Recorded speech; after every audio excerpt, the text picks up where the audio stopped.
paz, igreja.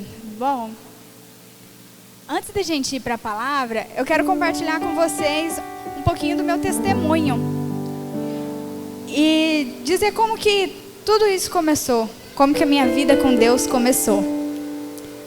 Eu nasci em lar evangélico e quando eu nasci meus pais já eram cristãos e eu sempre cresci dentro da igreja e eu sempre fui uma criança muito apaixonada por Jesus.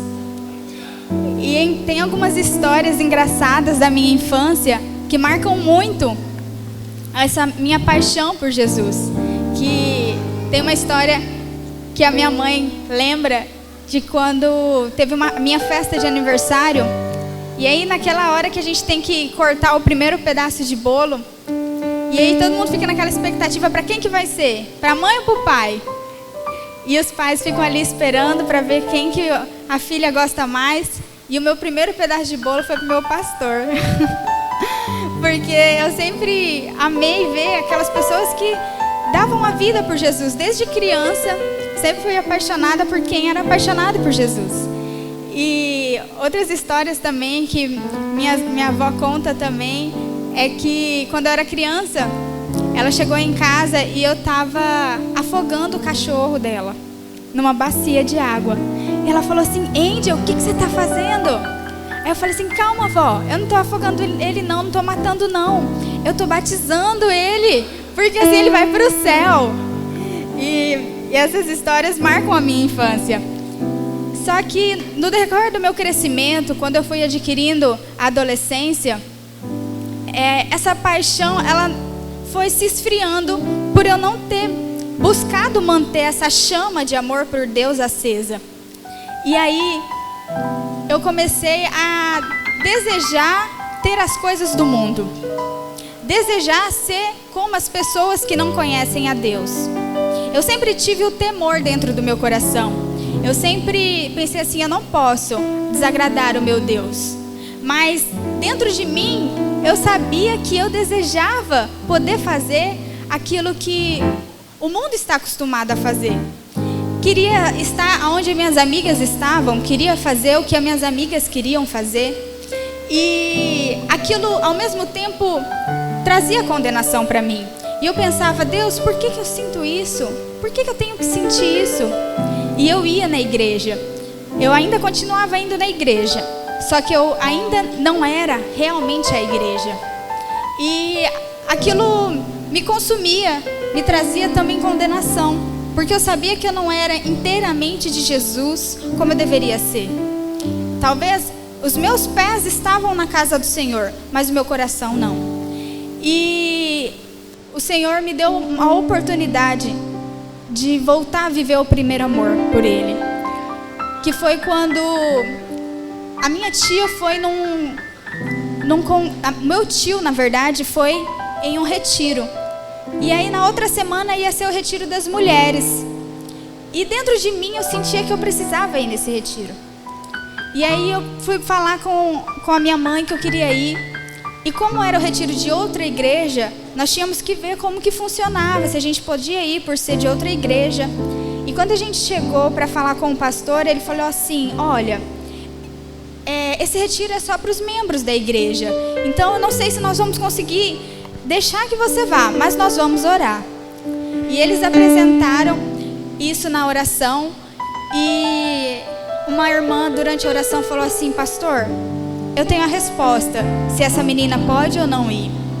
E ele falou assim: então pode dar, irmã.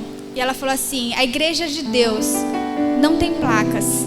E é por isso que realmente ela tem que ir, sim. E aí eu fui, e naquele retiro, que não, era um retiro que não tinha nada de tão especial. O especial era que eu estava buscando algo especial. E foi naquele retiro que eu voltei ao meu primeiro amor, que eu comecei a entender que eu precisava manter acesa essa chama de amor por Deus.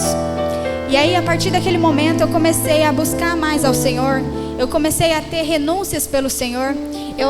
Depois daquele final de semana, eu passei a entrar no meu quarto e ficar ali horas e horas, 4, 5, 6 horas buscando a Deus, lendo a Bíblia, porque eu tinha uma sede por Ele. Eu sabia que eu tinha encontrado aquilo que eu tanto tinha buscado. Eu tinha encontrado aquilo que realmente fazia falta na minha vida e que eu sabia que eu precisava.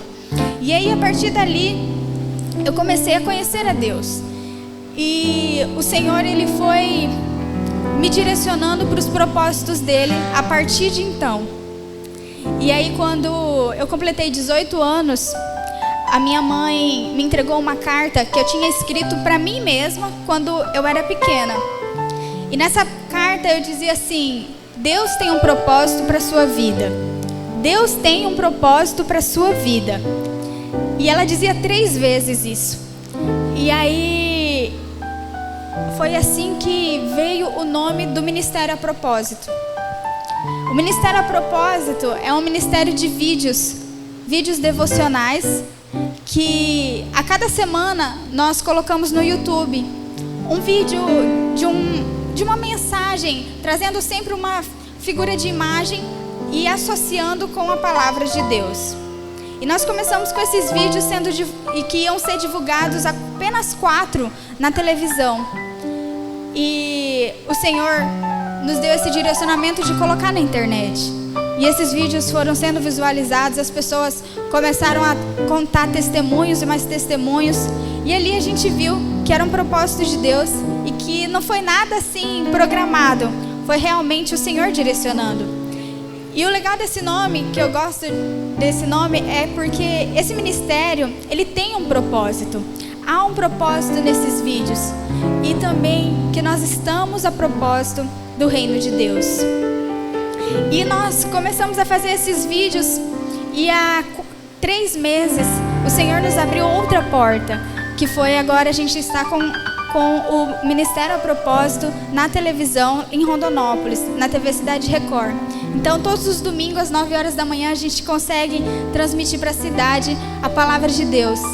E assim, é engraçado que quando a gente começa a buscar o reino de Deus, Ele vai nos direcionando do jeito que Ele quer e na hora que Ele quer, para a gente cumprir tudo aquilo que Ele designou para nós.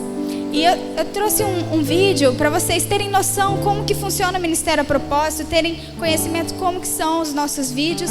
Esse vídeo, nós fizemos uma analogia da palavra de Deus com o WhatsApp. A propósito, você sabia que, segundo relatos bíblicos, com a criação da Torre de Babel, a comunicação entre as pessoas foi confundida? E hoje em dia, a nossa comunicação também tem sido confundida com a criação da tecnologia. Porque quando eu quero dizer que eu estou feliz, eu não preciso mais sorrir. Eu apenas aperto um botão e mando uma imagem de que estou sorrindo. Ou se eu quero dizer eu te amo, eu não preciso mais falar. Mesmo que não seja tão sincero assim, eu envio um coraçãozinho e digo que estou amando. E também para criar uma bela de uma cena dramática, eu apenas preciso mandar um rostinho chorando. Ou seja, nos dias de hoje, o homem tem sido o autor de sua história criada com cenas feitas em um mundo irreal que ele mesmo imagina. E por isso, o amor se acabou, porque ele virou apenas um coração. A oração se extinguiu, porque ela virou apenas uma imagem de mãozinhas juntas. E a Bíblia, ela não existe mais. Ela virou apenas uma figura de um vídeo. E a adoração a Deus não existe, porque as pessoas estão adorando a Ele apenas com a imagem. Ou seja, isso é só o começo. E por isso é que está escrito que nós devemos amar em ação e em verdade.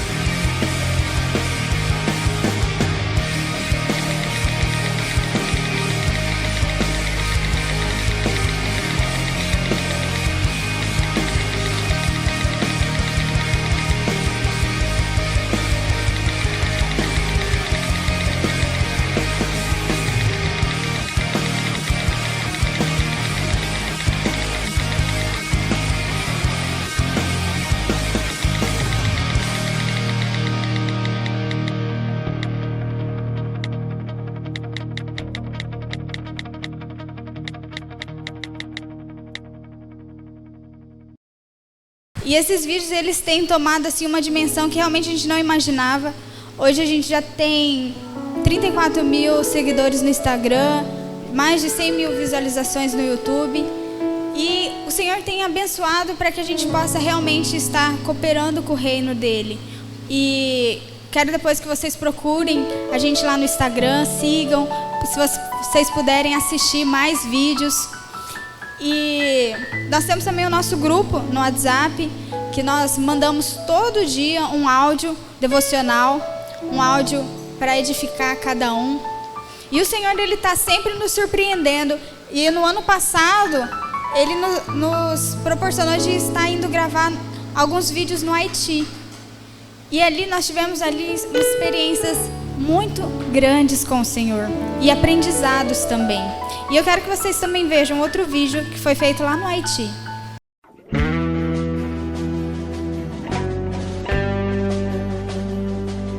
A propósito, a destruição do Haiti começou com um terremoto. Hoje, eu não sei qual é o terremoto que destruiu a sua vida, mas aqui no Haiti eu tenho conversado com muitos haitianos e sabe o que eles dizem? Que o que parecia para eles destruição foi um momento de renovação. Eles falam que a partir do momento que tudo se acabou, Deus teve a oportunidade de reconstruir tudo novo e do melhor.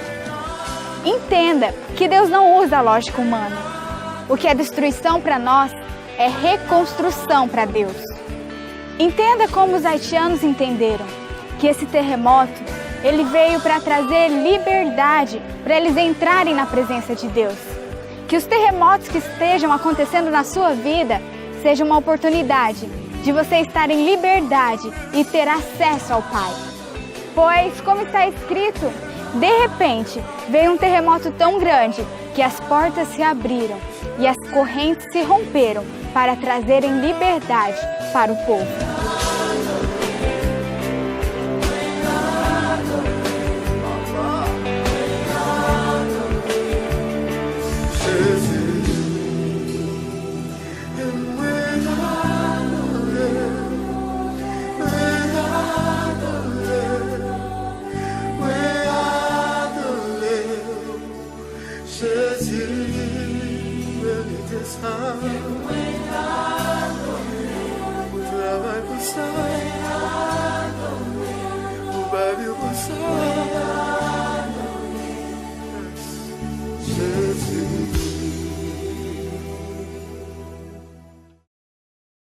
Glória a Deus. Vamos para a palavra agora? Vamos abrir lá em Mateus 16.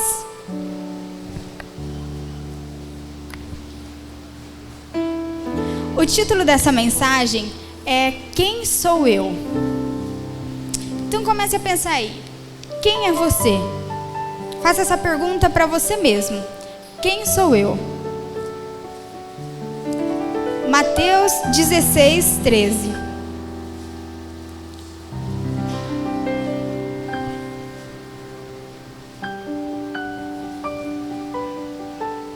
Todos acharam? Diz assim: chegando Jesus à região de Cesareia de Filipe, perguntou aos seus discípulos: quem os outros dizem que o Filho do Homem é?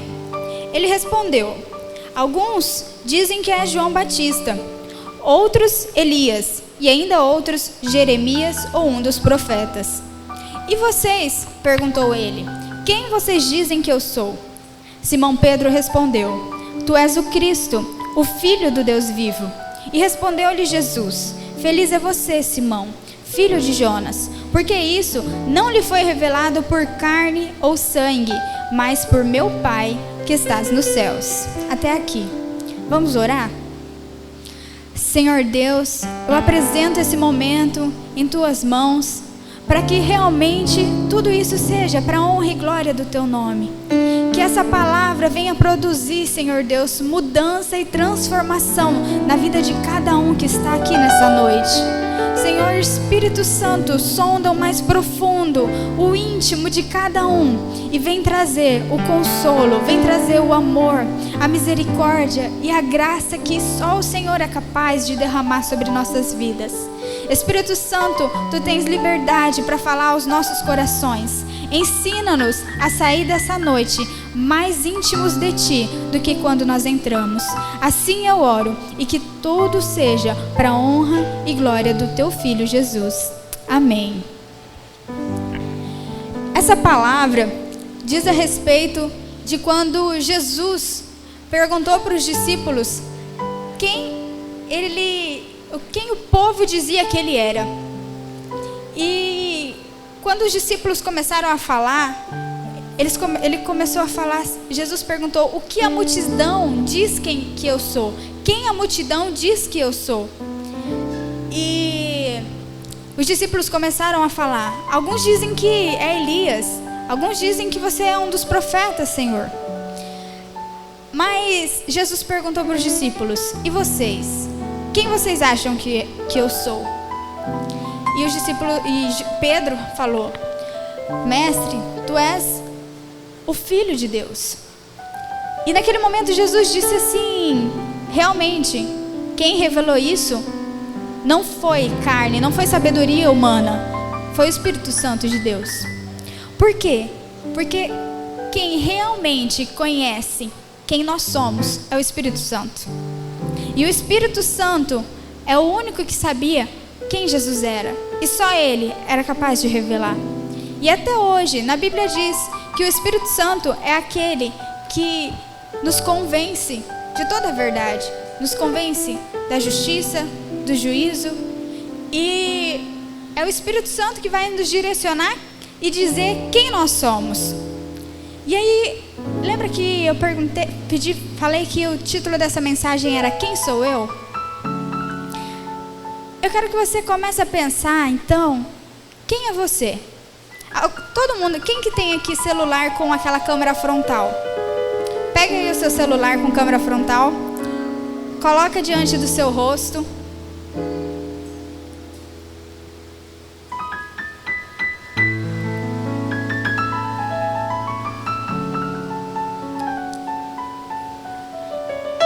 Quem tiver espelho na bolsa, também pode olhar.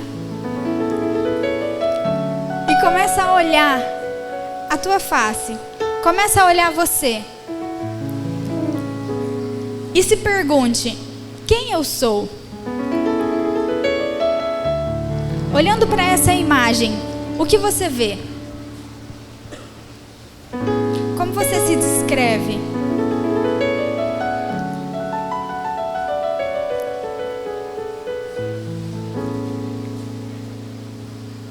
Eu quero que tudo isso que você pensou a respeito de você, que seja transformado até o final do culto. Guarde bem tudo isso que você pensou ao seu respeito. E depois do final do culto você pensa se você está achando a mesma coisa sobre você mesmo. Amém? Vamos guardar agora o celular? Por que eu fiz essa pergunta e pedi para vocês olharem a imagem de cada um? Porque é algo que eu faço sempre. Quando eu estou diante de decisões que eu preciso tomar em obediência ao Senhor, quando eu estou diante de situações que eu tenho que escolher o que fazer, a primeira coisa que eu faço é olhar num espelho e ver para minha face e reconhecer: pera, olha quem eu sou. Essa é uma menina que alguém pagou um alto preço por ela. E é isso que você tem que fazer também. Talvez no decorrer da nossa caminhada, da nossa vida, do nosso crescimento, nós não nos damos o valor que temos. Nós não conseguimos entender o verdadeiro valor da nossa vida, entender quanto nós somos valiosos. E aí nós acabamos por deixar ser influenciado pela opinião dos outros. Os outros sempre vão ter opiniões ao nosso respeito. Foi assim com Jesus. Muitos tinham várias opiniões a respeito de quem era Jesus. Alguns diziam que ele era Elias, outros diziam que ele era um dos profetas. E na nossa vida, muitas pessoas, elas vão querer nos caracterizar. Elas vão querer dizer quem nós somos. Mas o que realmente importa é aquilo que o Espírito Santo de Deus diz que você é. É aquilo que o Senhor Jesus diz que você é. E imagina o valor que você não tem para o Senhor, porque Ele enviou o único Filho dele até a terra. Sabe para quê? Para nos adotar como filhos dele, para que a gente pudesse ser família de Deus. E isso é difícil entender, porque nós estamos acostumados a depender da atenção e do amor de pessoas.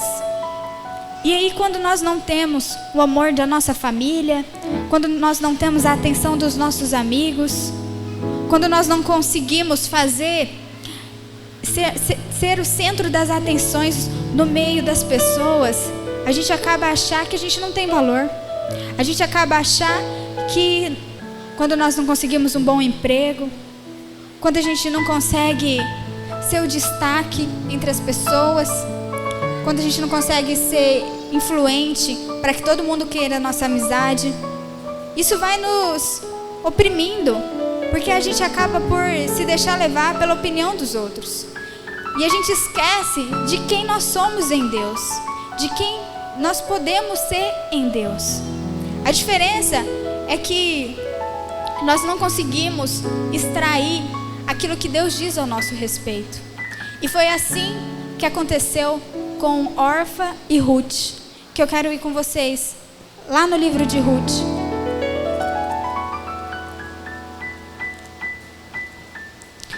O que Ruth viveu é bem parecido com o que nós vivemos todos os dias.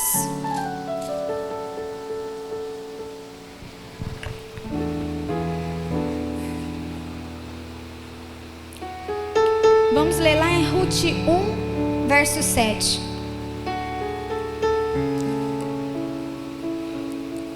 Ruth está depois de Juízes.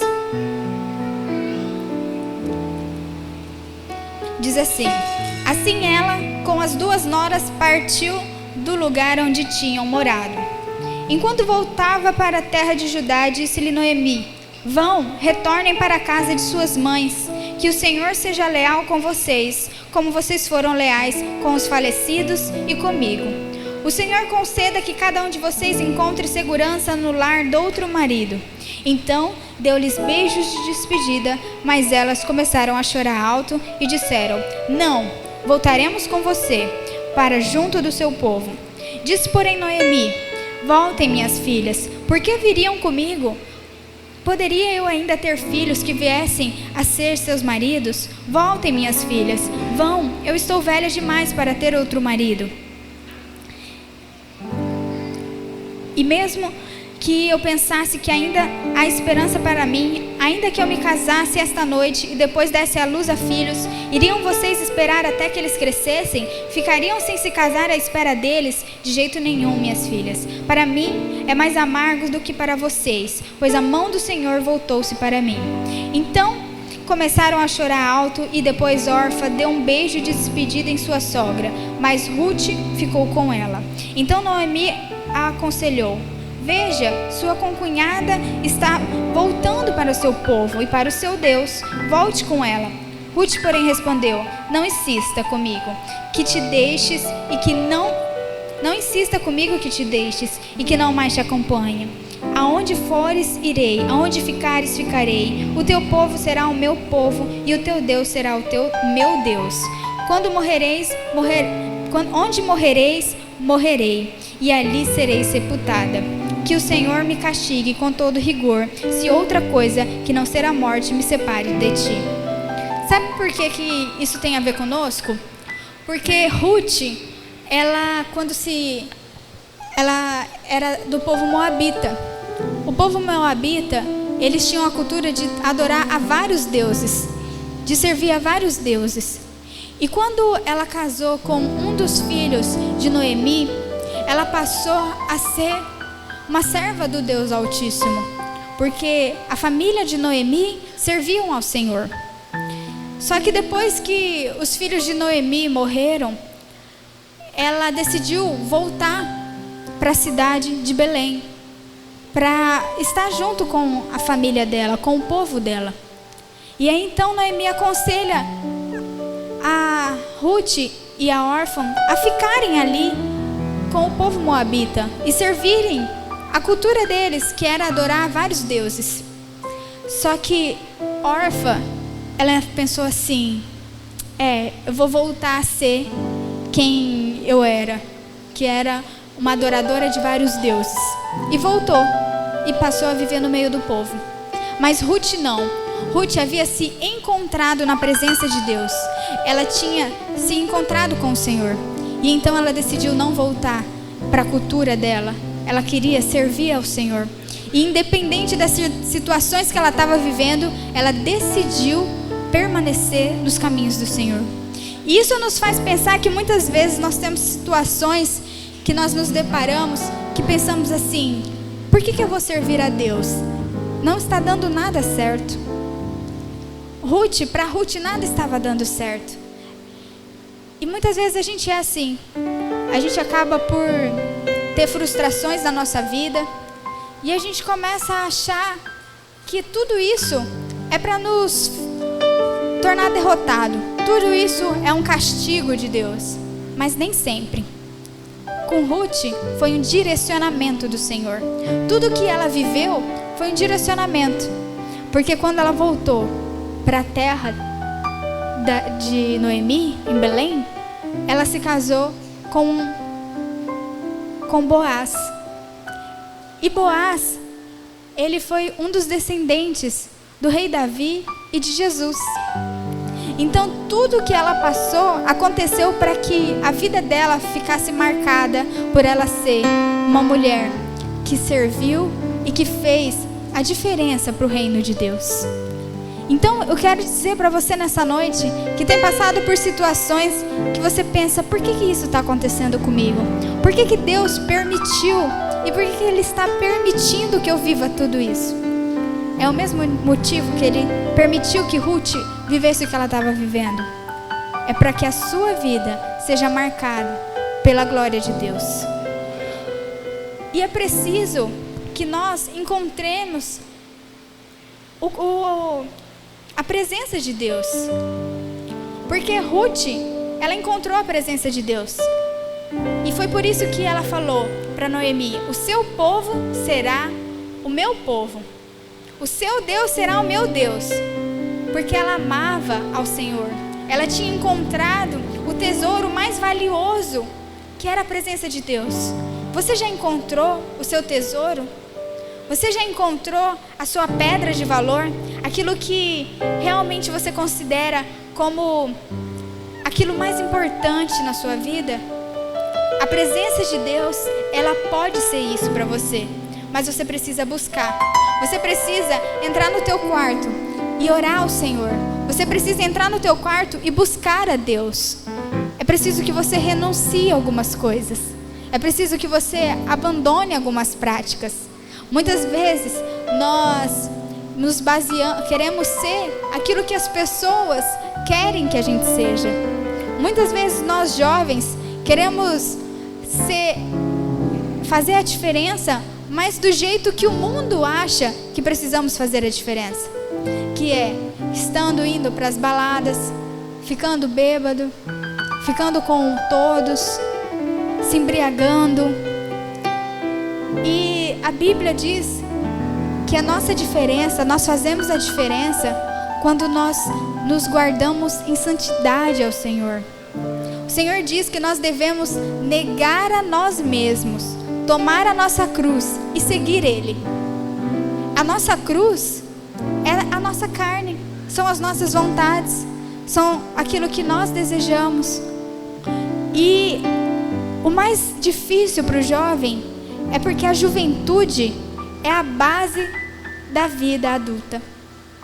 Como você está construindo a base da sua vida? Imagine, o que você está plantando hoje é o que você vai semear amanhã. Será que você está edificando a sua base com os princípios certos, com as atitudes certas? Quando nós entendemos isso, quando nós nos preocupamos com isso, nós conseguimos viver em santidade ao Senhor. Nós conseguimos viver com total discernimento de que realmente vale a pena pagar o preço, renunciar, tudo aquilo que a gente sente vontade de viver, mas por temor a Deus, nós não vivemos. Por temor a Deus, por querer agradar ao Senhor e chamar a atenção dEle, não das pessoas. Aí sim, a gente começa a viver uma vida que faz a diferença. Porque quando Jesus, ele começou a caminhar em direção ao Calvário, ele estava carregando a cruz. E ele estava indo em direção ao propósito dele. A princípio era de morte, mas o principal propósito de Deus ir até a cruz era ressuscitar. E na sua vida, a princípio, pode ser de morte, pode ser de insatisfação.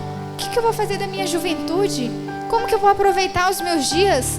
Como que eu vou ser feliz? Eu vou ter que negar tudo aquilo que é bom fazer?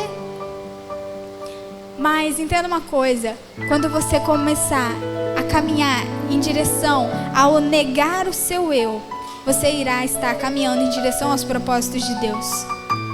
O que o teu coração deseja viver em Deus? As promessas que Ele tem ao seu respeito, a partir do momento que você começar a negar a você, a negar as suas aparentes vontades e começar a buscar as vontades do Senhor, você vai poder ser tudo aquilo que Ele disse que você pode ser. E você vai ser completo e realizado. Você vai ser realmente feliz na presença de Deus. Nós nos enganamos. Muitas vezes a gente acaba por tentar distrair aquilo que nós estamos vivendo com coisas que realmente nós sabemos que não nos preenchem. Quando nós estamos chateados, quando as pessoas estão chateadas no mundo, o que elas fazem? Vamos sair, vamos beber para esquecer. E muitas vezes, talvez você não faça isso, não saia para beber, mas você tenta ofuscar a dor que você sente no seu coração, a tua solidão, com amizades, querendo chamar a atenção das pessoas, postando uma foto que você sabe que não deveria postar, indecente, ou tentando chamar a atenção das pessoas com atitudes que você sabe que não correspondem à vontade de Deus.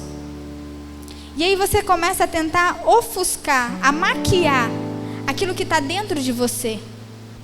Mas o Espírito Santo sabe exatamente como o teu coração está, como você está se sentindo. E Ele diz para você: chega de tentar ofuscar os teus sentimentos com uma maquiagem para esconder essa dor que você está sentindo. É tempo de você curar a sua carência, curar a sua tristeza, curar as tuas frustrações e buscar em Deus a completa restauração da sua vida. Buscar em Deus entender que Ele sabe o que é melhor para você e que no tempo certo, na hora certa, Ele vai cumprir tudo aquilo que Ele prometeu ao seu respeito, tudo aquilo que Ele disse que faria da sua vida. E mais, Ele vai te surpreender. Ele vai te levar a um lugar que você jamais imaginou, que você desejou, mas você não imaginava. Uma história que o Senhor coloca no meu coração, que eu quero compartilhar com vocês, é de um menino chamado Pedro. O Pedro, em um dia, ele acordou num domingo. E ele acordou cedo e foi acordar os pais dele e dizer assim: pai, mãe, vamos descer lá na praça aqui de casa, eu quero ir brincar, os meus amiguinhos estão todos lá. E aí os pais do Pedro falaram assim: Pedro, não, nós vamos sair daqui a pouco, não tem como você ir brincar agora, nós já estamos saindo. E aí o Pedro falou, mas por quê?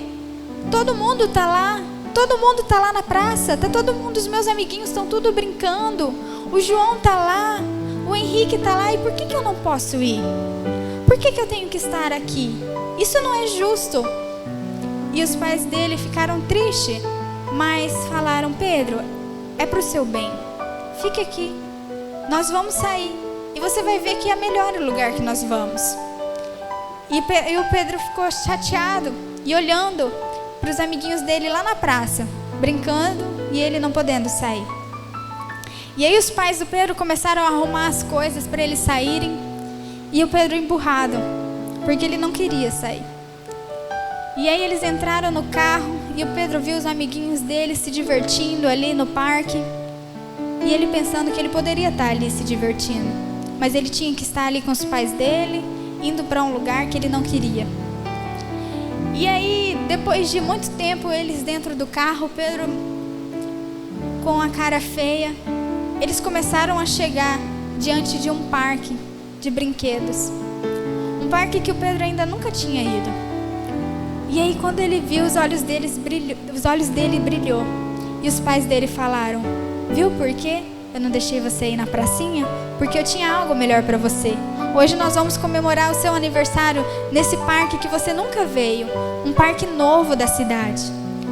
E ali o Pedro ficou pensando e envergonhado de ter desejado estar ali naquela praça tão sem graça, em compensação com aquele parque que os pais dele tinham levado.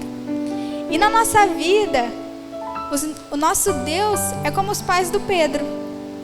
Muitas vezes ele diz não para coisas que nós queremos, porque ele sabe que tem algo melhor para nós, porque ele quer nos levar num lugar que nós não conhecemos ainda, um lugar mais especial. E o mais difícil a gente entender é que os amiguinhos do Pedro estavam ali na praça porque eles foram acordar os pais deles para ir na praça, e os pais falaram assim, não, eu vou dormir mais tarde, hoje é domingo, vai lá sozinho. E aparentemente eles estavam felizes ali, brincando, mas o que eles queriam era a companhia dos pais. Eles estavam tristes. E o Pedro, porque estava na companhia dos pais, ele se tornou completo e realizado. Quando nós entendemos que a presença de Deus é o melhor lugar para se estar, nós vamos começar a ver que realmente o Senhor tem o melhor para nós. Nós não vamos ser como o Pedro, uma criança mimada, que acha que sabe o que quer, que acha que sabe o que é melhor. Nós somos como crianças. O Senhor tem sempre o lugar certo para nos levar. Ele tem sempre algo melhor e especial para nós. E às vezes a gente acaba se comparando com as outras pessoas, achando que a grama do vizinho é sempre mais verde, achando que o outro tem uma vida melhor, que o outro está feliz, que o outro está completo.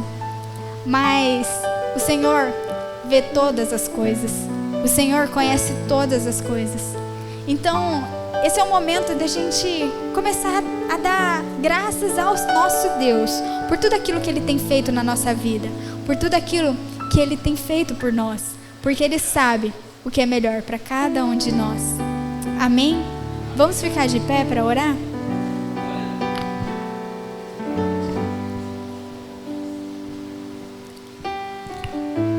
Comece a pensar aí no teu lugar.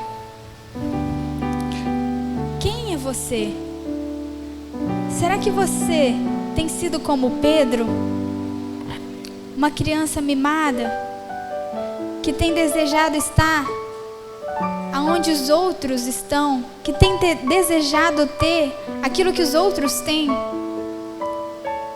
O Senhor está dizendo para nós nessa noite: eu quero te levar num lugar muito mais excelente. Eu quero te levar num lugar novo. Porque eu tenho a minha companhia e eu tenho novidade de vida para você. Comece a falar: Senhor, me faz entender os teus propósitos. Me faz entender tudo aquilo que tenho vivido hoje, para que eu não murmure, para que eu não peque contra ti, dizendo que o Senhor não sabe o que é melhor para mim, e eu tente escolher aquilo que eu quero viver. Não tente escolher o que você quer viver. Deixe que o Senhor te direcione para os propósitos dele. O Senhor, Ele quer te surpreender. E tudo isso que dentro do teu coração você tem desejado viver, Ele já está preparando. Ele já está te direcionando. Hoje, você está caminhando apenas com uma lâmpada nas suas mãos, que você ilumina apenas o que está ao seu redor. Mas o Espírito de Deus quer te direcionar como um farol, para que você possa ver lá na frente tudo que Ele tem para você.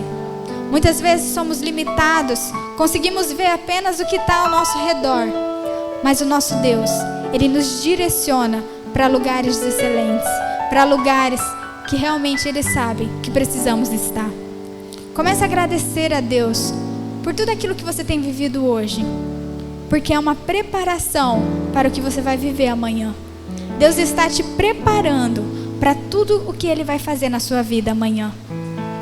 Viva o hoje com a excelência da presença de Deus.